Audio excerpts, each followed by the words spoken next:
Hello guys, आज से हम स्टार्ट करने वाले हैं आरआरबी एनटीपीसी जो हमारा होने वाला है 2-3 महीने के बाद। उसका प्रैक्टिस सेट स्टार्ट करने वाले हैं। इसमें मैथ और रीजनिंग का ही क्वेश्चन होगा। आज जो मैं क्वेश्चंस लेके आया हूँ ये मैथ के टोटल 30 क्वेश्चंस हैं।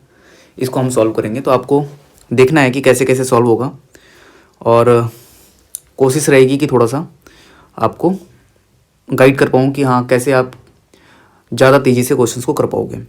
ठीक है, तो स्टार्ट करते हैं। पहला क्वेश्चन हमारे पास, ये टेक्स्ट बुक का टेस्ट सीरीज है, टेक्स्ट बुक से लिया है मैंने।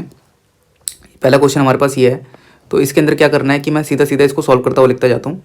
3 से ही 1/3 का मतलब क्या हो गया, 9, 3 या 9 1 10/3 हो गया। डिवाइड जो है, डिवाइड को सीधा आप मल्टीप्लाई बना सकते हो, पर अभी मैं क्या करता हूँ, इसको डिवाइड ही रहने देता हूँ। डिवाइड में 6 से ही 3/7 मतलब 7 42 और 3 45/7 हो गया। मल्टीप्लाई में 2 1 2 1 3/2 हो गया ये, और मल्टीप्लाई में ये वाला जो है हमारा 7 21 और 1 22/7 हो गया। इस साइड पी की पावर 1/2 है। पी की पावर 1/2 का मतलब होता है अंडर रूट पी ही होता है। ठीक है, इसका मतलब क्या होता है, अंडर रूट पी होता है। चलो इसको क्या करना है, सबसे पहले ये जो डिवाइड है ना, इस डिवाइड को क्या करते हैं, मल्टीप्लाई बनाते हैं। तो 10/3 है, मल्टीप्लाई में जब ये मल्टीप्लाई बनता है तो ये जो 45/7 है 7/45 हो जाएगा। मल्टीप्लाई में 3/2, मल्टीप्लाई में 22/7। अब हमें क्या करना है, अब हमें काटना है। देखिए 7 से 7 कट गया, ये कटेगा 3 से 15 बार में, 15 तिया 45, ये 15 जाएगा, 5 तिया 15, 5 दूनी 10। अब अपना इस 2 से 2 कट गया, तो हमारे पास क्या बचा, ये 22 बचा और ये 3 बचा, 3 और 3 9। तो हमारे पास एक तो ऊपर की तरफ बचा 22 और नीचे बचा ये 3 और 3 9, 3 तिया 9 हो गया। ठीक है, और यहाँ पे हमारा क्या है, अंडर रूट पी है। अब ये अंडर रूट पी जो है, हमें पी की वैल्यू निकालनी है। तो ये पी अंडर रूट जब इधर की तरफ आएगा तो ये स्क्वायर हो जाएगा। तो ये क्या हो जाएगा, 22/9 का होल स्क्वायर। तो 22 का स्क्वायर इज इक्वल टू में पी होगा। 22 का स्क्वायर हो गया 484 और 9 का स्क्वायर हो गया 81। तो हमारे पास आंसर आ गया 484/81। ठीक है, ये हमारा पहला क्वेश्चन हो गया। अगला क्वेश्चन है हमारे पास, 3 वर्षों के लिए 8500 रुपये पर साधारण ब्याज 2040 रुपये है। इसी पर मतलब टाइम हो गया हमारे पास 3 वर्षों के लिए 8500 रुपये की जमा राशि पर साधारण ब्याज जो है 2040 रुपये है। तो वार्षिक ब्याज की दर निकालनी है। ठीक है, तो टाइम हो गया 3 साल, प्रिंसिपल हो गया अपने पास 8500 और जो हमारा SI हो गया वो कितना हो गया 2040। रेट ऑफ इंटरेस्ट निकालना है। फॉर्मूला होता है SI इज इक्वल टू में PRT/100। SI हो गया 2040, प्रिंसिपल हो गया 8500, टाइम हो गया 3 साल, रेट ऑफ इंटरेस्ट निकालना है /100। यहाँ पे अब हमें इसको काटना है। 2 0 से 2 0 गया, 3 से काटते हैं इसको, 3 6 18, 2 4 3 6 24, 3 8 24 0। 5 से काटते हैं, 5 1 5, 3 3 5, 5 7 35, 5 1 5 1 8, 5 3 15, 3 0 5 31 और 17 से काटते हैं इसको, तो 17 8 136 हो जाता है। तो रेट ऑफ इंटरेस्ट हमारा कितना आ गया, 8% हमारा रेट ऑफ इंटरेस्ट आ गया है।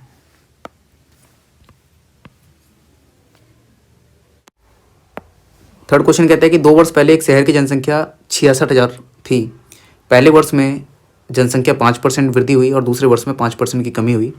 शहर की वर्तमान जनसंख्या ज्ञात करना है।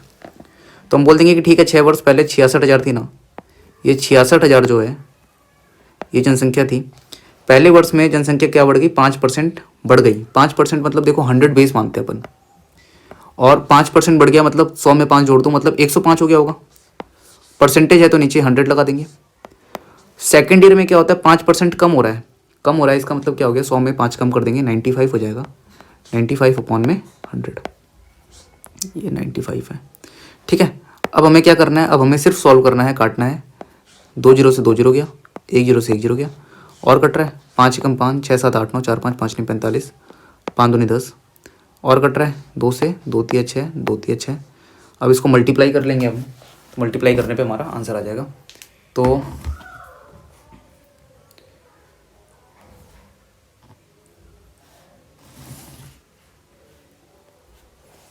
ये हमारा जब हम तीनों को मल्टीप्लाई कर लेंगे 65835, ये हमारा आ जाएगा 33 मल्टीप्लाई में 105 मल्टीप्लाई में 19, 65,835, ये हमारा ये आंसर आ गया। ठीक है, नेक्स्ट क्वेश्चन पे आते हैं।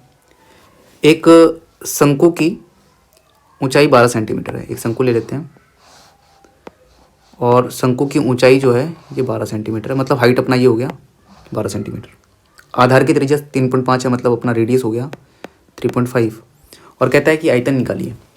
तो आयतन मतलब वॉल्यूम हो गया, और वॉल्यूम क्या होता है, वॉल्यूम का फॉर्मूला होता है 1/3 पाई आर स्क्वायर एच, ये हमारा होता है शंकु का वॉल्यूम। तो 1/3 पाई की वैल्यू 22/7 ले लो आप, आर हो गया हमारे पास 3.5 मल्टीप्लाई में 3.5 मल्टीप्लाई में एच हमारे पास कितना हो गया 12 हो गया। सॉल्व करते हैं, 7×5 = 0.5, ये आ गया। 3 से काटेंगे, 3 चौक 12। अब हमें क्या करना है, हमें मल्टीप्लाई करना है। 0.5 को 4 से मल्टीप्लाई करेंगे 2 आ जाएगा, 2 मल्टीप्लाई में 3.5 मल्टीप्लाई में 22। ठीक है, 22 को भी अब तीनों को मल्टीप्लाई करना है। 22 को मैं वैसे जो मैं तेज मल्टीप्लाई करता हूँ, 2 गुने में 11 कर लिया। अब इस 2 को इससे मल्टीप्लाई कर लिया, 35 दूनी 7 हो गया। ठीक है, 7 दूनी 14 हो गया, और 14 को जब 11 से मल्टीप्लाई करेंगे तो अपना 154 आ जाएगा। तो बिना मल्टीप्लाई किए आप ऐसे तेज़ी से मल्टीप्लाई कर सकते हो। अगर आपको 11 का रूल पता है तो अपना हमारा ये जो आंसर है 154 सेंटीमीटर क्या आ गया, सेंटीमीटर क्यूब आयतन आ गया। 5वां क्वेश्चन हमारा कहता है कि 2 लोग हैं, सुमित 3 वर्ष के लिए एक निश्चित ब्याज दर पर 29,700 रुपये पर साधारण ब्याज के रूप में 10,692 रुपये अर्जित करता है। सुमित जो है, सुमित क्या करता है, 3 साल के लिए पैसा रखता है। कितना पैसा रखता है, 29,700, और कितना इंटरेस्ट मिलता है उसको 10,692। ठीक है, यहाँ पे से पहले हमें रेट निकालना है। चलिए रेट निकालते हैं इधर से। तो 10,692 हमारा क्या हो गया, ऐसा ही हो गया 29,700 पे 300 पे 3 साल के लिए मल्टीप्लाई में रेट ऑफ इंटरेस्ट अपॉन में 100। इसको हम काटेंगे, 2 जीरो से 2 जीरो गया हमारा। ठीक है, 6 2 8 1 9, ये 3 से चला जाएगा, 3 से काटेंगे इसको, 3 3 9, 1 6 3 5 15, 1 9 3 6 18, 1 2 3 चौक 12। 297 से इसको डिवाइड करेंगे तो ये हमारा पूरा का पूरा क्या आ जाएगा, 12 बार में कट जाएगा। तो रेट ऑफ इंटरेस्ट हमारा कितना आ गया, 12 आ गया। ठीक है, आर हमारे पास 12 आ गया। अब आगे क्वेश्चन क्या कहता है, कहता है कि उसका दोस्त अनिल जो है समान ब्याज की दर पर परंतु वार्षिक चक्रवृद्धि ब्याज पर 2 वर्षों के लिए, मतलब सीआई पे, ये तो देखो ये तो ऐसा ही वाला सीन हो गया, ये हमारे पास ऐसा ही का हो गया। अब जो अनिल जो है, अनिल क्या करता है, अनिल क्या करता है कि उसका दोस्त अनिल समान ब्याज दर पे, मतलब रेट हमारा 12 ही लेना है, समान ब्याज दर पर 2 वर्षों के लिए, मतलब टाइम कितना हो गया 2 ईयर्स के लिए, 12,500 निवेश करता है। मतलब प्रिंसिपल कितना निवेश करता है, 12,500। और आपसे कहता है कि बताइए उसका ब्याज कितना हो जाएगा, मतलब सीआई आपको निकालना है। ठीक है, रेट ऑफ इंटरेस्ट 12% है। तो 12% पे सॉल्व करने के लिए हम ये कर सकते हैं, 12% का मतलब क्या हो गया, 12/100, 2 6 12, 2 5 10, 0 और कटेगा ये 3 25, मतलब हमारा पैसा पहले साल 25 था, उस पर 3 रुपये का ब्याज मिल गया, कितना हो गया 28 हो गया। 2 साल है ना, फिर से 25 रुपये हमारा कितना हो गया, 28 हो गया। ये प्रिंसिपल होता है ये, और इस साइड हमारा अमाउंट होता है। 25 को मल्टीप्लाई कर लेंगे कितना आ गया, 625 हमारा, 28 को मल्टीप्लाई कर लेंगे 784 आ गया। यहाँ पे डिफरेंस देखते हैं, देखो इस वाले पोर्शन को अपन प्रिंसिपल कहते हैं, इस पोर्शन को अपन अमाउंट कहते हैं, और जो डिफरेंस हमारा कितना आया 159, इसको हम सीआई कहते हैं। अब देखिए हमारे पास प्रिंसिपल 12,500 है, और हमारे यहाँ पे प्रिंसिपल कितना है, हमारा यहाँ पे प्रिंसिपल जो है 625 है, और यहाँ पे प्रिंसिपल 12,500 है। तो 12,500 जो है कितने की वैल्यू हो गई, 625 की वैल्यू 12,500 हो गई। तो 159 की वैल्यू हमें सीआई निकालना है ना, तो 159 की वैल्यू कितनी हो जाएगी, इसको सॉल्व करेंगे। 25 से काट लीजिए इसको, 25 5 625 हो गया, और 25 से कम 25, 25 5 100, 25 5 125 हो गया, और 25 दूनी 50, 0, और 159 मल्टीप्लाई में 20 कर देंगे तो हमारे पास आ जाएगा 3180। ये हमारे पास 3180 आंसर आ गया।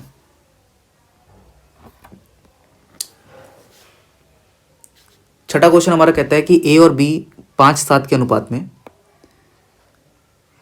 ए और बी की आय जो है, इनकम जो है 5-7 के अनुपात में है। ऐसे लिखते हैं इस क्वेश्चन को, यहाँ पे लिखे ए, यहाँ पे लिखे बी, और इनकम का जो रेशियो है वो कितना है, 5 और 7 का। उनके व्यय का मतलब एक्सपेंडिचर का जो रेशियो है वो क्या है, 1 और 1 के अनुपात में एक्सपेंडिचर करते हैं, खर्च करते हैं।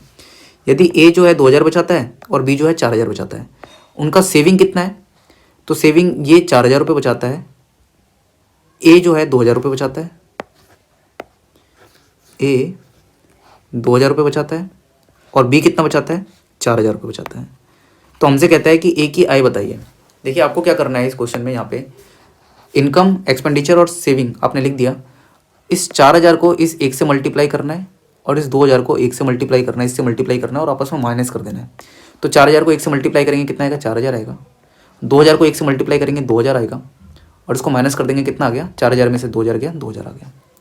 सेम काम ऊपर करेंगे, इसको 5 से मल्टीप्लाई करेंगे तो 5 आएगा, और इसको 7 से मल्टीप्लाई करेंगे 7 आएगा। हमें आंसर माइनस में नहीं चाहिए, तो 7 माइनस में 5 इज इक्वल टू में 2। इस जो टॉप पे है और ये जो सबसे बॉटम पे है, इन दोनों का आपस में रिलेशन होता है। इस 2000 को जैसे ही आप 2 से डिवाइड करोगे तो आपके पास HCF आ जाता है। ये हमारे पास कितना HCF आ गया, 1000 आ गया। अब इस 1000 को अगर आप इस 5 से मल्टीप्लाई करोगे तो हमारे पास 1 की इनकम आ जाएगी। अगर मैं इस 1000 को 7 से मल्टीप्लाई करता हूँ, इससे मल्टीप्लाई करता हूँ, तो हमारे पास बी की इनकम आ जाएगी। अगर मैं एक्सपेंडिचर में इससे मल्टीप्लाई करता हूँ तो ए का एक्सपेंडिचर, अगर मैं इससे मल्टीप्लाई करता हूँ तो बी का एक्सपेंडिचर आएगा, मतलब हमारे पास वैल्यू आ गई। हमसे कहता है कि ए की आय, इनकम ऑफ ए की इनकम पूछा है, तो इस 1000 को हमें मल्टीप्लाई करना होगा ए की इनकम मतलब कि इस 5 से, ठीक है। तो हमारे पास ए की इनकम कितनी आ गई, 5000 आ गई हमारे पास ए की इनकम। बी का पूछा होता तो मैं 7 से मल्टीप्लाई कर देता। चलिए 7वां क्वेश्चन हमारे पास है, कहता है कि निम्नलिखित वृत्त आलेख में इंजीनियरिंग कॉलेज में विभिन्न स्ट्रीम में पढ़ने वाले छात्रों की संख्या का प्रतिशत दर्शाता है। कॉलेज में कुल 5000 छात्र हैं। जैसे हमने टोटल देखा, टोटल हमने लिख लिया, टोटल हमारे पास 5000 बच्चे हैं। और यहाँ पे टोटल देख लीजिए, यहाँ पे एक बार हमें कई बार क्या होता है कि टोटल 100 नहीं बन रहा होता, तो यहाँ पे तो वैसे दिख रहा है कि 45 और 15 ऐसे 60 हो गया, 70 80 और ये 100, तो ये पूरा का पूरा टोटल जो है ये 100 बन रहा है। तो 5000 जो है टोटल छात्र और टोटल परसेंटेज 100% की वैल्यू है।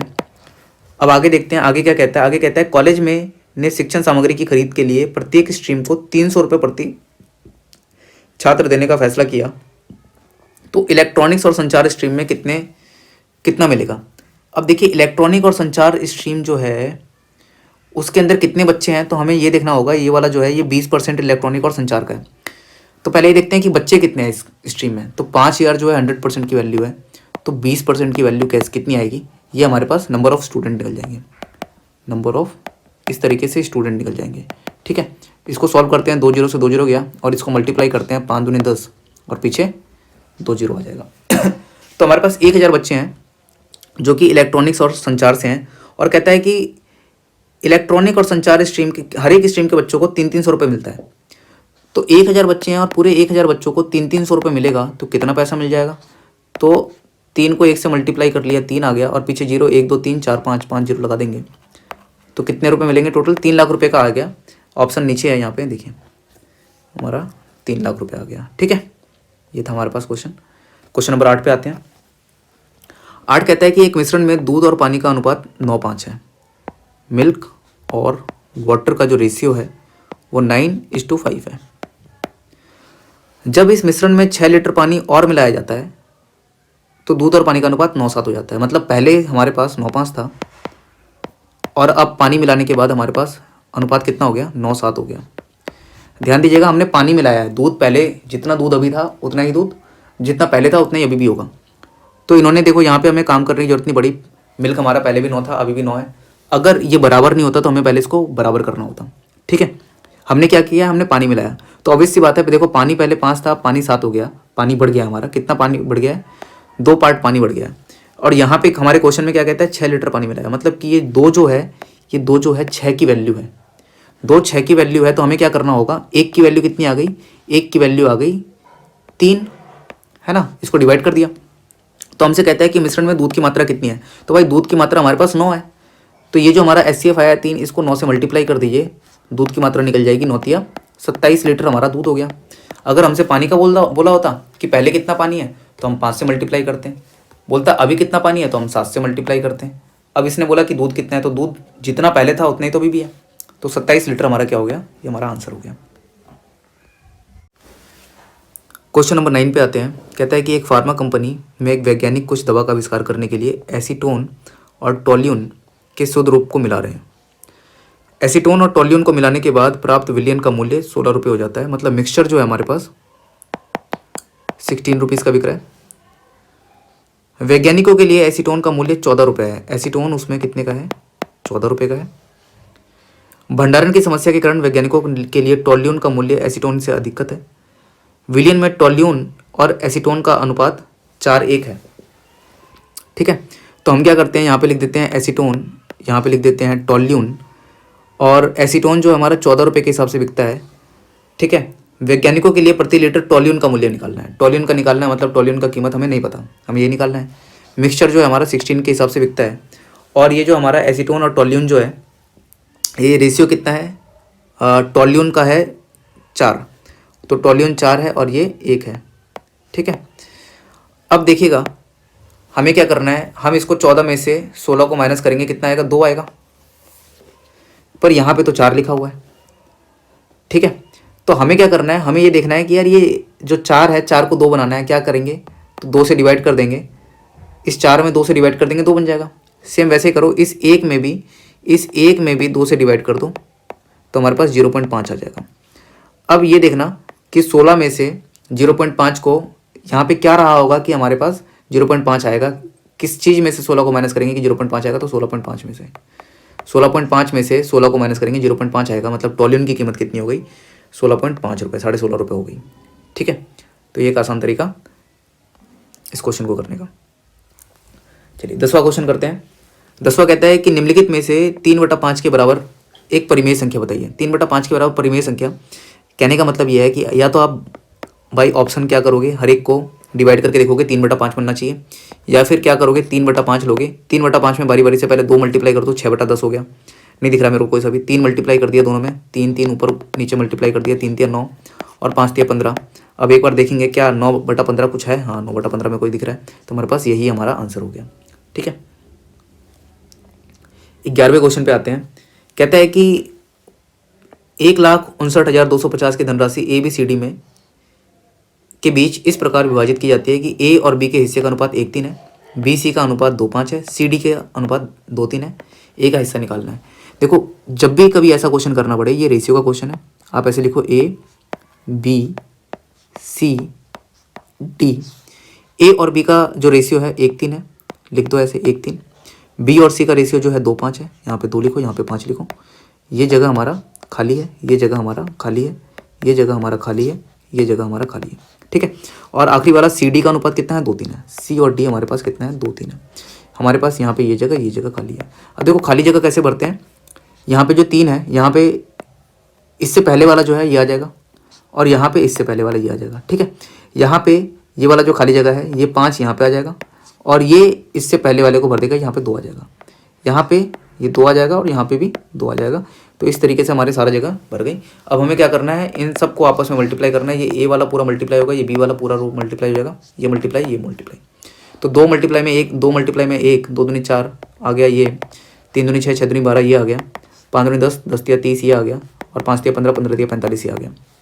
हमें कहता है कि A का आप बताइए कि A का हिस्सा कितना है। तो मैंने कहा ठीक है, ये जो 1,59,250 रुपये जो है, 1,59,250 जो है ना, इस टोटल की वैल्यू है। ये 12 4 12 30 45 इस टोटल की वैल्यू है। ये टोटल करने पे 91 आ रहा है।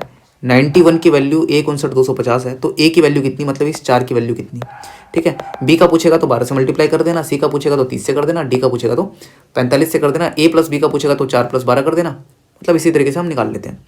तो 91 से जब मैं इसको मल्टीप्लाई डिवाइड करूँगा, 13 से कर देते हैं, 13 7 91, 13 से कर देते हैं, 13 कम 13, 14 15 2 9, 13 दूनी 26, 27 3 2, 13 दूनी 26, 13 5 65 ये आ गया। फिर 7 से डिवाइड कर दिया इसको, तो 7 एकम 7, 8 9 10 11 12, 5 2 7 7 49, 3 5 7 5 35, 1750 मल्टीप्लाई में 4। तो 1750 को 4 से जब मल्टीप्लाई कर देंगे तो ये आ जाएगा, ये 7000 आ गया। ठीक है, तो इस तरीके से हमारा ए का शेयर आ गया। चलिए 12वां क्वेश्चन करते हैं। कहता है कि ए 15 दिनों में एक निश्चित कार्य कर सकता है, जबकि ए प्लस बी एक साथ कार्य करते हुए 7.5 दिन में कर लेते हैं। ए कोई काम कर रहा है 15 डेज में, जबकि ए प्लस बी सेम काम कर रहे हैं कितने दिन में? 7.5 दिनों में। ठीक है, तो कहता है कि बी अकेले उस कार्य को कितने दिन में करेगा। मैं कहता हूँ ठीक है यार, एलसीएम कितना आ गया? 15 ही आ गया। 7.5 दूनी 15 होता है, 15 एकम 15, 7.5 दूनी 15, 2 आ गया। तो देखना यार यहाँ पे क्या हो गया कि जब ए और बी जब काम करते हैं इनकी एफिशिएंसी 2 आती है। ये अपना टाइम है, ये अपना वर्क हो गया, ये एफिशिएंसी आ गई। तो ए और बी दोनों काम करते हैं, 2 काम करते हैं, और ए इस 2 में से एक काम तो ए ही करता है। तो मतलब बी की एफिशिएंसी कितनी आ गई? बी की एफिशिएंसी 1 आ गई। तो अगर निकालना है कि बी कितने दिन में करेगा, तो टोटल वर्क हो गया अपना 15, और बी एक दिन में एक काम करता है, तो 15/1 मतलब कि 15 दिन के अंदर वो सारा काम कर लेगा। ठीक है, क्वेश्चन नंबर 13 पे आते हैं। एक बर्तन में दूध और पानी का अनुपात 8:7 है। मिल्क और वाटर का रेशियो कितना है? 8 और 7। जबकि दूसरे बर्तन में दूध और पानी का अनुपात 7:9 है। एक और बर्तन है, इसमें दूध और पानी 7 और 9 के अनुपात में। दोनों बर्तन के मिश्रणों को किस अनुपात में एक साथ मिलाया जाना चाहिए जिससे कि परिणामी मिश्रण में दूध और पानी का अनुपात 9:8 हो जाए। हमें जो चाहिए मिल्क और वाटर का रेशियो कितना चाहिए? 9 और 8 के रेशियो में चाहिए। ठीक है, क्या काम करना है आपको? तो सबसे बढ़िया तरीका ये रहता है कि आप इस 8 और 7 को जोड़ो, कितना आ गया? 8 और 7 हमारा 15 आ गया, यहाँ पे लिख दीजिए। 7 और 9 को जोड़िए, कितना आ गया? 7 9 आ गया हमारा 16, यहाँ पे लिखिए। और 9 और 8 को जोड़ दिया, कितना आ गया? 9 8 17 आ गया, यहाँ पे लिख दीजिए। इसका एलसीएम ले लो यार। 15 16 17 का कोई एलसीएम होता नहीं है, तो मैं ऐसे लिख दूंगा 15 गुने में 16 गुने में 17। और जब इसको 15 से डिवाइड करा तो 15 रह जाएगा। 16 17 को 16 और 17 जब अपना मल्टीप्लाई हो जाएगा तो हमारे पास आ जाएगा 272। ठीक है, 16 से जब मैं डिवाइड करूंगा 16 कट जाएगा, 15 और 17 मल्टीप्लाई हो जाएगा, 255 आ जाएगा। और जब 17 से डिवाइड करेंगे 17 कट जाएगा, 16 और 15 मल्टीप्लाई हो जाएगा, तो ये हमारा आ जाएगा 240। ठीक है, अब हमें क्या करना है? इस 15 वाले को किसी भी एक से मल्टीप्लाई, ये जो 272 है इसको यहाँ पे 8 से मल्टीप्लाई कर दो। ये जो अपना 255 है इसको यहाँ पे 7 से मल्टीप्लाई कर दो।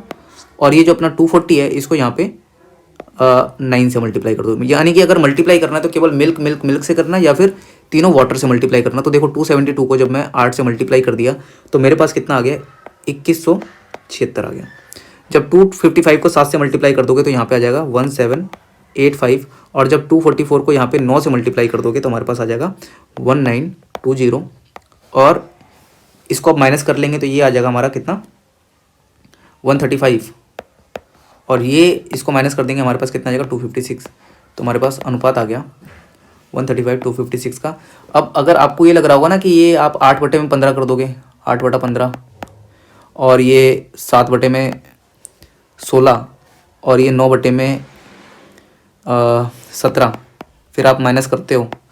ठीक है, बात बराबर ही पड़ रही है यार, उतना ही सॉल्व करने में उतना ही टाइम लग जाएगा आपको। ठीक है, 8/15 में से 9/17 करोगे, एलसीएम लेना ही पड़ेगा आपको, माइनस करना ही पड़ेगा, फाइनली जो आएगा फिर आप करोगे, तो घुमा फिरा के टाइम आपको लगना ही है उतना। ठीक है, तो मेरे हिसाब से आप इसी मेथड को फॉलो करो, बढ़िया है, एक बार में निकल भी जाएगा, माइनस करने पे अभी जाएगा।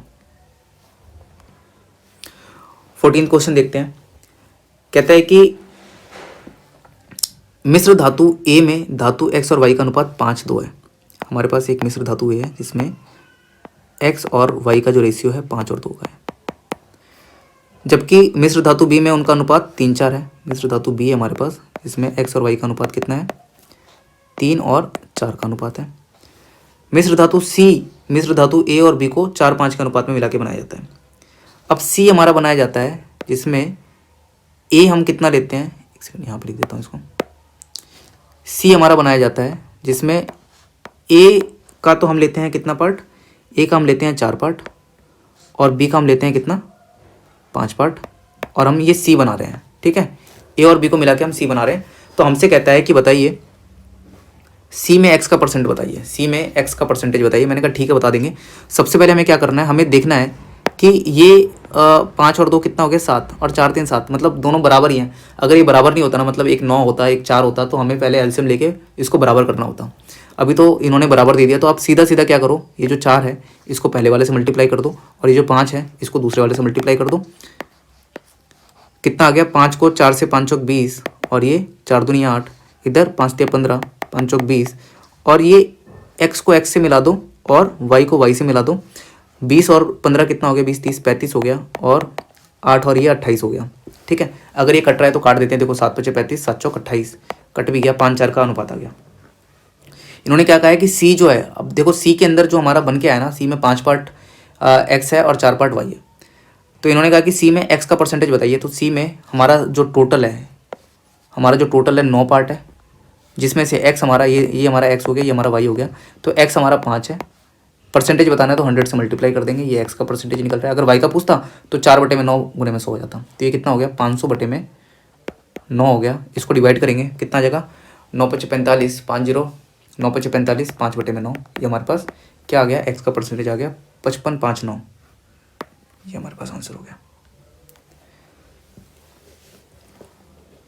16वां क्वेश्चन देखते हैं। कहते हैं कि एक वस्तु का अंकित मूल्य 15,800 है, एमआरपी हमें दे दिया कितना, 15,800। यदि एक दुकानदार 20% की छूट देने के बाद 18% लाभ कमाता है। देखो कैसे करते हैं, डिस्काउंट देने के बाद प्रॉफिट कमा रहा है। डिस्काउंट कितना दे रहा है, 20% का डिस्काउंट दे रहा है, और प्रॉफिट कितना कमा रहा है, 18% का प्रॉफिट कमा रहा है। तो जब भी कभी ऐसा रहे डिस्काउंट 20%, देखो 100 में अगर डिस्काउंट जो होता है 100 में माइनस कर दो, कितना आ गया, 80 आ गया, और प्रॉफिट को 100 में ऐड कर दो। हमेशा ऐसे करते हैं, प्रॉफिट को 100 में ऐड कर देंगे, कितना आ गया, 118 आ गया। अगर ये कट रहा हो ना तो इसको काट देते हैं। देखो ये कट भी रहा है, इसको काटते हैं। तो ये अपना काटो इसको यार, 2 से काटो, 40 आ गया, ये 2 5 10, 1 8 2 9 18, 40 और 59 का रेशियो आ गया। नहीं काटोगे तब भी काम चल जाएगा हमारा। तो अब जो ये जो हमारा एमआरपी होता है ना, ये हमारा प्रॉफिट वाले साइड का की वैल्यू होती है। 59 की वैल्यू कितनी है, 15800 है। और इस साइड जो डिस्काउंट वाले साइड होता है, इधर हमारा सीपी निकलता है। ठीक है, और ये हमारा एमआरपी होता है इस साइड। प्रॉफिट वाले साइड हमारा जो भी आ रहा है ये एमआरपी की वैल्यू है, इस साइड हमारा सीपी निकलता है। तो आप ये देखो 15800 जो है ये हमारे पास 59 की वैल्यू है, तो 40 की वैल्यू कितनी हो जाएगी। ठीक है, ये हमारा सीपी निकल जाएगा सीधा सीधा। इसको जब मैं काटूंगा तो ये हमारा पॉइंट में आएगा यार, देखना ये अपना 267.79 आएगा। ठीक है, और 267.79 को जब आप 40 से मल्टीप्लाई कर लोगे तो हमारे पास आ जाएगा कितना,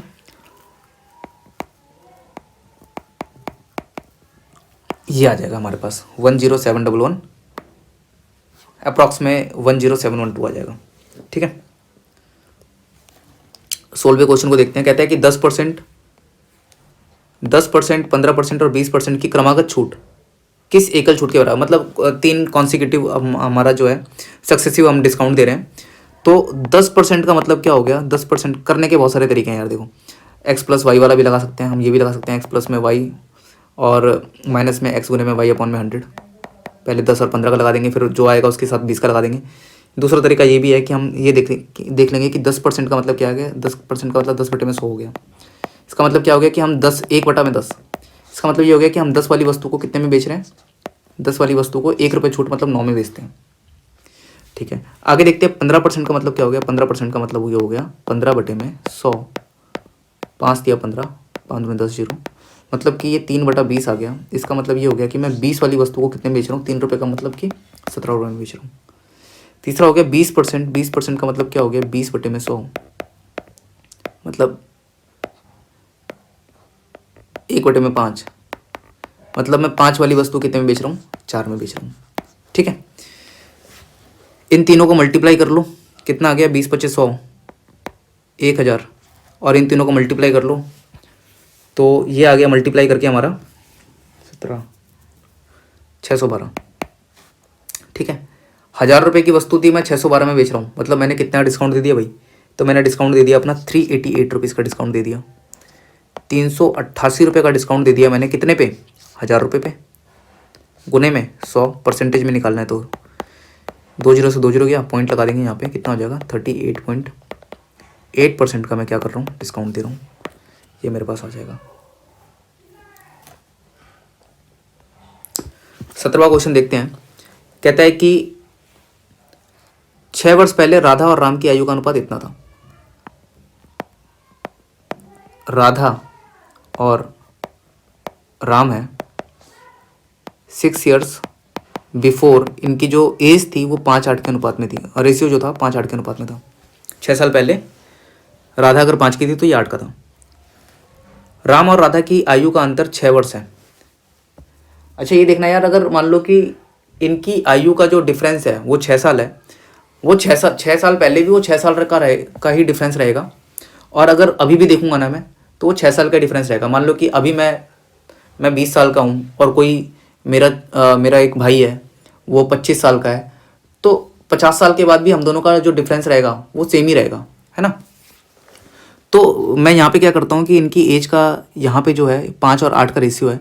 मतलब कि अगर मैं देखूँ राधा 5 की है तो ये 8 का है, तो यानी कि डिफरेंस कितने का है, 3 का है। और यहाँ पे क्या कहता है कि 6 वर्ष का डिफरेंस है। मैंने कहा कि ठीक है, ये 3 जो है ना, 3 जो है 6 की वैल्यू है, 3 6 की वैल्यू, तो एक की वैल्यू कितनी है, 2। तो इसको इस 2 को ये हमारा एचसीएफ आ गया। तो राधा की 6 साल पहले की एज आ गई 10 साल, और इसकी कितनी आ गई, इस 2 को 8 से मल्टीप्लाई कर देंगे तो 8 दूनी 16 साल आ गई। ठीक है, तो 6 years बिफोर राधा 10 साल की थी, राम 16 साल का था। मतलब अभी कितने के हो गए होंगे, 6 साल पहले अगर कोई 10 साल की थी तो अभी वो 16 की हो गई होगी, और अगर ये 16 का था तो ये 22 का हो चुका होगा। अभी हमसे कहता है कि कितने वर्षों के बाद उनकी आयु 13-16 के अनुपात में हो जाएगी। मैंने कहा ठीक है यार, ये अभी 16 का है, ये 22 की है, और हमें बताना है कितने साल के बाद इनकी आयु 13-16 हो जाएगी। मैंने कहा ठीक है, x सालों के बाद दोनों की आयु 13 और 16 की हो जाएगी। अब यहाँ पे मेरे को क्या करना है, मेरे को क्रॉस मल्टीप्लाई करना है और इक्वेशन को सॉल्व कर लेना है। 16 से जब मल्टीप्लाई होएगा तो 256 आ गया, 16x से मल्टीप्लाई होगा 16x आ गया, बराबर में 13 जब 22 से मल्टीप्लाई हुआ तो हमारे पास 286 आ गया, और 13 जब x से मल्टीप्लाई हुआ 13x आ गया। ठीक है, अब क्या करना है, इस 13x को इस साइड भेजेंगे तो कितना हो गया, 16 में से 13 गया, 3x आ गया, और इस 256 को 286 में से माइनस कर देंगे, 0 5 3 8 30 आ गया। x की वैल्यू कितनी आ गई, x की वैल्यू हमारे पास 10 आ गई।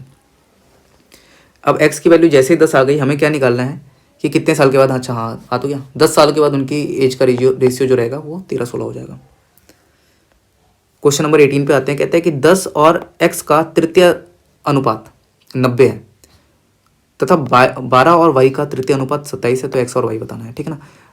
तृतीय अनुपात क्या होता है, तो तृतीय अनुपात जैसे क्या हो गया कि 10 और x का, तो 10 हमारा पहला हो गया, x हमारा मध्य अनुपात हो गया। ठीक है, और तृतीय अनुपात हमारा ये हो गया 90।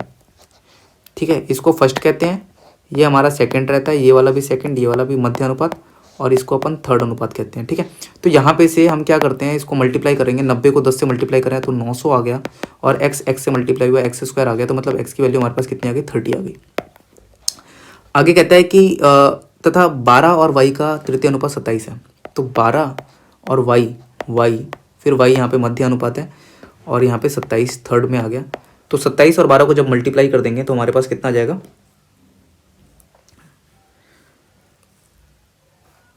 ये आ जाएगा 27 12 को मल्टीप्लाई करके 300, y² में 324, मतलब कि y की वैल्यू हमारे पास 18 आ गई। कहते हैं x और y बताओ, तो x और y ऐड कर दो यार, इसको 30 40 48 आ गया 48। ठीक है, 19वें क्वेश्चन पे आते हैं। कहता है कि 90 वस्तुओं का कुल मूल्य 5400 रुपये है। मैंने कहा यार 5400 रुपये में 90 आइटम लेके आ रहा है। ठीक है, मतलब 9 × 54 60 रुपये का एक आइटम लेके आ रहा है। यदि इस प्रकार के 70 वस्तुओं को 5400 में बेच दिया, 5040 में बेच दिया, मतलब कि देखो मैं 5040 रुपये में कितने आइटम बेच रहा हूँ, 70 आइटम बेच रहा हूँ। ये मेरा CP निकल के आया है। ठीक है ना, मैं 5400 रुपये में 90 आइटम लेके आ गया, मतलब हर एक आइटम 60 रुपये का लेके आया हूँ। और मैं बेच कैसे रहा हूँ, मैं 5040 रुपये का 70 आइटम बेच दिया, तो मतलब कि डिवाइड करते हैं इसको, 7 7 49 1 4 7 दूनी 14, मैं 72 रुपये का बेच रहा हूँ। मैं 60 रुपये का कोई आइटम लेके आता हूँ, 72 का बेचता हूँ, तो मेरे को प्रॉफिट कितने का हो रहा है, तो मेरे को प्रॉफिट जो हो रहा है कितने का हो रहा है, 12 रुपये का प्रॉफिट हो रहा है। कितने पे, 12 का प्रॉफिट हो रहा है। इस 60 पे मल्टीप्लाई में 100 कर देंगे तो 6 दूनी 12, और मेरे को 20% का प्रॉफिट हो रहा है, 20% का प्रॉफिट। 20वां क्वेश्चन देखते हैं। कहता है एक खेल के मैदान के चारों ओर एक गोलाकार मैदान है। राहुल को मैदान का एक चक्कर लगाने में 15 मिनट लगते हैं। राहुल को कितना टाइम लगता है, 15 मिनट्स में एक खेल का मैदान है उसका एक चक्कर लगा लेता है राहुल, जबकि अनिल को इसके लिए 18 मिनट लगते हैं। अनिल जो है इसी मैदान का एक चक्कर लगा लेता है, 18 मिनट में लगा लेता है। मान लीजिए कि वो दोनों एक ही बिंदु से एक ही समय पर चलना शुरू करते हैं और एक ही दिशा में चलते हैं, तो कितने मिनट के बाद वो पुनः मिलेंगे। यार दोबारा मिलने का की अगर बात आ गई ना, तो आपको क्या करना है, एलसीएम ले लेना है। एलसीएम ही है इसका आंसर। अगर ये डिस्टेंस बताया था कि हाँ ये जो हमारा ग्राउंड है इतने मीटर का है, तो फिर हम डिवाइड करते हैं, वो थोड़ा सा लंबा होता, पर ये बहुत आसान है। इसमें हम 15 और 18 का एलसीएम ले लेंगे, तो हमारे पास आ गया 90 आ गया। और ये 90 ही हमारा क्या हो गया, 90 मिनट के बाद वो दोबारा मिल जाएंगे। ठीक है, 90 मिनट के बाद वो दोबारा मिल जाएंगे। तो यही हमारा आंसर हो गया 15-18 का एलसीएम। क्वेश्चन नंबर 21 पे आते हैं। कहता है कि दो संख्याएं 2-3 के अनुपात में है। दो संख्याएं हैं और वो 2 और 3 के अनुपात में है।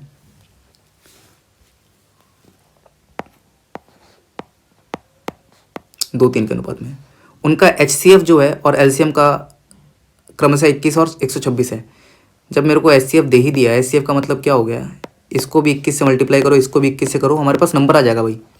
तो 21 को 2 से करेंगे 42 आ गया, इसको करेंगे तो 63 आ गया। मतलब पहला नंबर 42, दूसरा नंबर 63। इन दोनों संख्याओं का अंतर कितना है, जब नंबर ही पता चल गया तो अंतर भी डिफरेंस आ गया। 63 और 42 को माइनस कर दिया, 21 आ गया। तो हमारे पास आंसर आ गया। अब ये जो आप बोलोगे एलसीएम का क्या मतलब हुआ, तो भाई बिना इस्तेमाल के भी हम काम कर सकते हैं इससे। इसका 22वां क्वेश्चन क्या कहता है, निम्नलिखित दंड आरेख पिज्जा पर पसंदीदा टॉपिंग के लिए मतों की संख्या दर्शाता है। ठीक है, सभी मतों में से पेपरोनी के मतों की प्रतिशत बताइए। पेपरोनी वाला ये है, तो पेपरोनी का परसेंटेज बताना है। मतलब कि 325 तो आ गया हमारे पास पेपरोनी का, और नीचे टोटल कर देंगे। मतलब 100 प्लस में 100 प्लस में 325 प्लस में 200 प्लस में 125 प्लस में 250। ठीक है, और मल्टीप्लाई में हम क्या करेंगे, 100 कर देंगे, हमारे पास आंसर आ जाएगा। तो 325, इसका जो हमारे पास सम आ रहा है वो 1000 आ रहा है। मल्टीप्लाई में 100 कर देंगे, 2 0 से 2 0 गया, और इसको डिवाइड कर देंगे तो अपने पास आ गया 32.5। देखिए 23वां क्वेश्चन हमारे पास क्या कहता है, कहता है किसी धनराशि पर साधारण ब्याज मूलधन का 2/25 गुना है। साधारण ब्याज मूलधन का 2/25 गुना है, इसका मतलब ये हो गया कि हमारे पास ये हमारे पास प्रिंसिपल है, तो ये हमारे पास ऐसा ही है। और वर्षों की संख्या प्रति वर्ष दर के 2 गुना के बराबर है। मतलब टाइम जो है रेट का डबल है। मतलब अगर मान लो कि मैं कहता हूँ रेट जो है ना, रेट अगर R% है, तो टाइम जो रहेगा ना मेरा 2R रहेगा, 2R ईयर्स रहेगा। ठीक है ना। तो फॉर्मूला मेरे पास क्या हो गया, SI = में PRT/100। SI मेरे पास 2 है, प्रिंसिपल मेरे पास 25 है, रेट ऑफ इंटरेस्ट मेरे पास R है, और टाइम मेरे पास 2R है अपॉन में 100। इसको काटेंगे भाई, तो ये कितना आ गया, 25 चौके 100। इस 2 से इस 2 को काट देंगे, और ये 4 को इस साइड भेज देंगे, 4 = में, और ये R से मल्टीप्लाई होकर R² हो गया। मतलब R की वैल्यू कितनी आ गई, 2 आ गई। मतलब रेट ऑफ इंटरेस्ट मेरा तो 2 आ गया, और टाइम मेरे पास कितना आ गया, टाइम मेरे पास आ गया 4 ईयर्स, और रेट ऑफ इंटरेस्ट मेरा आ गया 2%। ठीक है, तो मेरे से कहता था कि दर प्रतिशत ज्ञात कीजिए, तो रेट ऑफ इंटरेस्ट तो हमारा 2 आ गया। टाइम पूछता तो 4 बता देते हैं। क्वेश्चन नंबर 24 हमारा क्या कहता है, कहता है कि निम्न 5 सारणी भिन्न भिन्न व्यक्तियों ABCDE का 4 वर्षों की आय दर्शाती है, और आपसे कहता है कि वर्ष 2015 में 5 व्यक्तियों की औसत आय ज्ञात कीजिए। 15 में जो पाँचों है ना, इनका एवरेज निकालना है। तो मैंने कहा ठीक है, एवरेज निकालने के लिए मेरे को क्या करना है, सबको जोड़ना है और 5 से डिवाइड करना है। मतलब कि 12,000 प्लस में 10,000 प्लस में 5,000 प्लस में 20,000 प्लस में 15,000, इन सबको जोड़ना है और आपको डिवाइड करना है कितने से, नंबर ऑफ टर्म्स से कर दो, 1 2 3 4 5 से डिवाइड कर दो, हमारे पास एवरेज आ जाएगा 2015 का। तो इसको जब आप ऐड करोगे तो हमारे पास आ गया 65,000। 5 से डिवाइड कर देते हैं, तो 5 कम 5 6 1 2 5 2 10 2 0 5 चौक 20, 12,400 आ गया भाई एवरेज। 25वां क्वेश्चन देखते हैं, कहता है कि 75,000 रुपये से एक व्यवसाय A 75,000 रुपये से एक व्यवसाय शुरू करता है, B 80,000 रुपये के निवेश के साथ 5 महीने के बाद व्यवसाय में शामिल हो जाता है। देखो पार्टनरशिप का क्वेश्चन है, 2 लोग हैं A और B। A ने स्टार्ट करा 75,000 रुपये लगा दिया, और B आता है कितने रुपये लेके, 80,000 रुपये लेके आता है, पर 5 महीने के बाद आता है। 5 महीने के बाद, देखो साल हमारा 12 महीने का होता है, 5 महीने के बाद आया, मतलब कि 7 मंथ के लिए आया ये, और इसका कुछ नहीं बताया, मतलब ये तो स्टार्टिंग से एंड तक है, ये 12 महीने के लिए। अब हमारा जो रहेगा ना, इसको यहीं पे सॉल्व कर लो और रेशियो यहीं पे से निकाल लो, आगे कुछ भी नहीं कहा है क्वेश्चन के अंदर। कहता है कि 1 वर्ष के बाद इतने का प्रॉफिट होता है, 4,08,800 रुपये का प्रॉफिट होता है, तो ए और बी का हिस्सा बताना है, ठीक है ना। मैंने कहा ठीक है, हम पहले इसको सॉल्व कर लेते हैं। 3 0 से 3 0 गया हमारा, और काटते हैं इसको, तो 5 से 5 एकम 5, 3 0 5 1 30, और 5 एकम 5, 2 5 5 25, और काटते हैं 4 चौक 16, 4 तिया 12, अब नहीं कट रहा यार, तो अब ये कितना हो गया, ये हो गया 15 तिया 45, और ये हो गया 7 चौक 28, 45 और 28 का रेशियो हमारे पास आ गया, ठीक है, ए और बी में। तो टोटल प्रॉफिट कितना होता है, टोटल प्रॉफिट हो गया 4,08,800 रुपये का प्रॉफिट हुआ, और यहाँ पे टोटल कितना हो गया, तो इन दोनों का टोटल कर लिया 8 13 4 2 6 1 7 73 आ गया, ठीक है। तो 73 अगर इसकी वैल्यू अगर ए की निकालनी है मेरे को, तो मैं इसको डिवाइड कर दूंगा और मल्टीप्लाई कर दूंगा ए की वैल्यू से, मतलब 45 से। जब मैं इसको डिवाइड करूंगा तो मेरे पास आ गया 56 बार में कट गया ये पूरा का पूरा, और ये 56 को जब 45 से मल्टीप्लाई कर देंगे तो हमारे पास कितना आ गया, 2,52,000 आ गया। तो इस 4,08,800 में से 2,52 तो हमारा ए का हो गया। यहाँ पे एक ही ऑप्शन है भाई, ए वाला, 2,52 वाला ये। अगर मान लो कि कोई 2 ऑप्शन ऐसे होते जिसमें 2,52,000 होता, तो फिर हमें बी का निकालना होता। वैसे बी का निकालना है तो हम ऐसे करेंगे, 4,08,873 की वैल्यू है, तो बी मतलब कि 28 की वैल्यू कितनी है, इसको सॉल्व कर लेंगे, हमारे पास बी का आ जाएगा 1,56,800। 26वें क्वेश्चन पे आते हैं। कहता है कि एक पुलिसकर्मी 68 मीटर की दूरी से एक चोर को देखता है, चोर भागने लगता है और पुलिसकर्मी उसका पीछा करता है। चोर और पुलिसकर्मी क्रमशः 4 मीटर और 9 मीटर पर सेकंड की स्पीड से दौड़ते हैं। पुलिसकर्मी को चोर को पकड़ने में कितना टाइम लगा।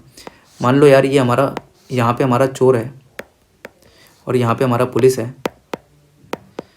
और दोनों एक दूसरे को देखते हैं, दोनों ही सेम डायरेक्शन में भागना स्टार्ट करते हैं। दोनों के बीच की दूरी कितनी है, 68 मीटर है। पुलिस वाला जो है ऑब्वियस सी बात है तेज दौड़ रहा होगा, 8 मीटर पर सेकंड की स्पीड से ही दौड़ रहा है, और 4 मीटर पर सेकंड की स्पीड से चोर दौड़ रहा है हमारा। तो 68 को तय करने में जो हमारा रिलेटिव स्पीड होगा वो काम करेगा। 9 माइनस में 4 कर दो, कितना आ गया, 5 मीटर पर सेकंड। पुलिस वाला उसको पकड़ पाएगा क्योंकि पुलिस वाला 5 मीटर पर सेकंड तेज दौड़ रहा है, ठीक है। इस 68 को 5 से अपन डिवाइड कर देंगे, हमारे पास टाइम आ जाएगा 5 एकम 5 6 5 3 15 13.6 सेकंड के अंदर पुलिस वाला उसको पकड़ लेगा। ये काफ़ी आसान था, वैसे इसमें बहुत ज़्यादा हार्ड क्वेश्चन भी आते हैं। चलिए 27वां क्वेश्चन देखते हैं। कहता है कि 17 संख्याओं का औसत 55 है। पहली 6 संख्याओं का औसत इतना है, अगली 8 संख्याओं का औसत इतना है, 16वीं संख्या 15वीं संख्या से 4 कम है, 17वीं संख्या से 6 कम है, तो 15वीं और 17वीं संख्या का औसत क्या हो जाएगा, ठीक है। सबसे पहले ऐसे करते हैं कि देखो 17 संख्याएं हमारे पास टोटल, और उनका एवरेज कितना है, 55 है। इन्हीं में से 6 संख्याओं का एवरेज हमारा कितना है, 49.5 है। ये हमारे पास नंबर्स हो गए और ये हमारे पास एवरेज हो गया, ठीक है। और 8 संख्याओं का एवरेज हमारा कितना हो गया, 60.5 हो गया। सबसे बढ़िया तरीका है यार, मल्टीप्लाई कर लो सीधा सीधा, ठीक है। इसको मल्टीप्लाई कर लेंगे 935 आ गया, इसको मल्टीप्लाई कर लेंगे 297 आ गया, इसको मल्टीप्लाई कर लेंगे 484 आ गया, ठीक है। और देखो 17 में से 14 का तो हमें पता ही है, ठीक है, 3 का नहीं पता। तो ये जो 3 नंबर हैं, इस 3 नंबर का सम कितना आ जाएगा, इन दोनों को ऐड कर देंगे तो अपने पास 781 आ गया, और इसको इसमें से टोटल में से माइनस कर देंगे 154 आ गया। मतलब कि जो 3 नंबर है, 3 नंबर हमारे पास कौन सा है, 15वां 16वां 17वां, मतलब 15th 16th और 17th नंबर जो है ना, इसका सम हमारे पास कितना आया, 154 आ गया, ठीक है। अब हमें बताता है कि 16वीं संख्या 15वीं संख्या से 4 कम है। 16वीं संख्या 15वीं से मतलब 15th माइनस में 16th करोगे ना तो हमें 4 मिलेगा। आगे क्या कहता है, आगे कहता है कि 17वीं संख्या तथा यही 16वीं संख्या 17वीं से 6 कम है। तो यही 16वीं जो है 17वीं से मतलब 17th माइनस में 16th जो जब हम करेंगे तो हमारे पास 6 आएगा, ठीक है। अब हमें क्या करना है, देखो 16th यहाँ पे भी है, 16th यहाँ पे भी है, 16th यहाँ पे भी है, तो हमें क्या करना है ना कि यहाँ पे से 15th की वैल्यू निकाल लो और यहाँ पे से 17th की वैल्यू निकाल लो और पुट कर दो। तो 15th की यहाँ पे देखो, इस 16th को मैं इधर भेज दूंगा तो 15th की वैल्यू कितनी आ गई, 4 प्लस में 16th आ गई। और यहाँ पे इसको इधर भेज देंगे तो 17th की वैल्यू कितनी आ गई, 6 प्लस में 16th आ गई। और इन सब को ये जो मान लो ये फर्स्ट इक्वेशन है इसमें पुट कर दो, तो 15th की जगह पे हमारा क्या आ गया, 4 प्लस में 16th हमारा 16th ही रहेगा। और 17th हमारा कितना आ गया, 6 प्लस में 16th आ गया, ठीक है ना, 154 आ गया। यहाँ पे 6 4 10, इसको इधर माइनस कर देंगे तो कितना आ गया, 154 में से 10 गया तो हमारे पास 144 आ गया।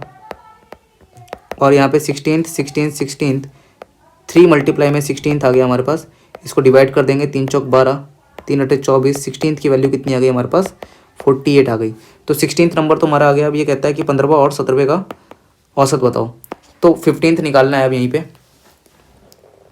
कहाँ करूँ, यहाँ पे कर देते हैं, ठीक है। तो 15th नंबर हमारा कैसे आएगा, 15th आ गया हमारे पास, यही जो 16th है 48 जो आया यहाँ पे ऐड कर देंगे इसमें, तो 4 प्लस में 48 हमारे पास 15वां आ गया 52। और 17th हमारा कितना हो गया, तो 6 प्लस में 48 कर देंगे, 8 4 12, 6 4 10 1 11 ये आ गया। और इन दोनों का हमें एवरेज निकालना है, ठीक है।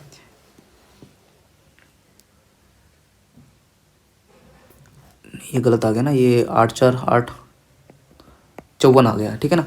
तो हमें 15 और 17 का एवरेज निकालना है, तो 52 प्लस में 54 बटे में 2 कर देंगे, तो 4 2 6, 5 5 10, 106 बटे में 2, 2 5 10, 2 3 6, तो 53 आ गया हमारे पास आंसर, ठीक है। 53 हमारे पास आंसर आ गया इसका। चलिए आगे बढ़ते हैं। कहता है कि श्रृंखला इसका 19 पद निकालना है। हमारे पास नंबर है 22, 26, 30, 34, 19 पद हमारा क्या हो जाएगा, ठीक है ना। तो 19वां पद निकालना है। हमारे पास एक फॉर्मूला होता है an इज इक्वल टू में a1 प्लस में n माइनस में 1 d। an हमें निकालना है कि 19th टर्म कौन सा है। a1 हमारा ये होता है, n हमारे पास ये 19th पता है, n हमारे पास 19वां टर्म ये है, a1 हमारे पास 22 हो गया। और d हमारे पास डिफरेंस जो है 22 और 26 में 4 का डिफरेंस है, तो हम पुट कर देंगे यहाँ पे a1 हमारा 22 प्लस में n 19 माइनस में 1 और d हमारे पास 4 हो गया, तो 22 प्लस में 18 गुने में 4 हो गया, 22 प्लस में 8 चौक 32, 4 5 6 7, 2 2 4 7 2 9, तो हमारे पास वो जो टर्म रहेगा वो 94 टर्म 94 रहेगा। 19वें नंबर पे 94 आएगा। 29 क्वेश्चन देखते हैं। कहता है कि इंजन की खराबी के कारण एक एक्सप्रेस ट्रेन अपनी सामान्य गति का 9/10वीं गति से चलती है, ठीक है। 9/10 का मतलब ये हो गया कि पहले वो नॉर्मली 10 से चलती है, पर अभी वो कितने से चल रही है, 9 से चल रही है, मतलब उसकी स्पीड कम हो गई, चलती है और 2:28 बजे के बजाय 2:34 पे पहुंचती है। मतलब देखो यार, पहले पहुंचती थी 2:28 पे पहुंचना था उसको, पहुंच रही है 2:34 पे पहुंच रही है, ठीक है। तो हमसे कहता है कि बताइए ये किस समय चलना शुरू कर देती है। तो मैंने कहा यार यहाँ पे 2:28 से 2:34 कितना मिनट लेट हो रही है, तो ये 6 मिनट लेट हो रही है ना। और जो स्पीड जो है 10 से 9 हो गया, मतलब स्पीड कितना कम कर दिया, तो 1 मीटर पर सेकेंड या कुछ भी मान लो, एक पार्ट कम कर दिया। तो ये जो 6 है ये 1 की वैल्यू हुई ना, 6 1 की वैल्यू हुई। तो हमें कितने की वैल्यू निकालनी है, नॉर्मली वो किस टाइम पे पहुंचती है, 10 की स्पीड से जाती है ना, तो यानी कि 60 मिनट का हो गया हमारे पास। नॉर्मली वो 60 मिनट में पहुंच जाती है, ठीक है। तो कहता है कि ये किस समय चलना शुरू की, तो भाई 60 मिनट पहले, 2:34 से 60 मिनट पहले अगर आप कर लो तो 60 मिनट पहले चलना स्टार्ट करी होगी, 1:34 से चलना स्टार्ट करी होगी, तो ये हमारे पास 1:34 आ गया। 30वां क्वेश्चन हमारा क्या कहता है कि एक दुकानदार एक निश्चित वस्तु को एक निश्चित कीमत पर बेचने का फैसला करता है। वह धनराशि व निर्धारित मूल्य में 45% वृद्धि करके वस्तु पर मूल्य लगाता है। वस्तु को बेचते समय वह 40% की छूट प्रदान करता है। ज्ञात कीजिए कि उसे निर्धारित मूल्य पर कितना अधिक या कम मिलता है। मतलब मान लो यार 100 रुपये का आइटम है और मूल्य निर्धारित करते समय क्या करता है, 45% बढ़ा देता है। मतलब कि 100 वाले आइटम को CP मान लो 100 रुपये हो गया और उसने रेट कितना लिख दिया, 45% बढ़ा के, मतलब 145 लिख दिया होगा, ठीक है। और जब वो बेच रहा है ना इसको सेलिंग प्राइस क्या कर रहा है 145 पे 60% का डिस्काउंट देता है, 40% का डिस्काउंट देती है, मतलब कि 145 का मैं सीधा सीधा 60 निकाल दूंगा तो मेरे को पता चल जाएगा कितने का बेच रहा है वो, एस पे निकल जाएगा। तो 10 से 10, 5 दूनी 10, 4 5 5 नहीं 45, 5 दूनी 10, 2 से काटा 2 3 6 और 9 3 27, 3 दूनी 6 7 8, 87 का बेच रहा है। देखना यार 100 रुपये कीमत, 100 रुपये की लिख दिया 145 और बेच रहा है 87 का, मतलब कि उसको लॉस हो रहा है ना भाई। कितने का लॉस हो रहा है? 13 रुपये का लॉस ही हो रहा है। ठीक है, मतलब 13% कम पे वो बेच रहा है।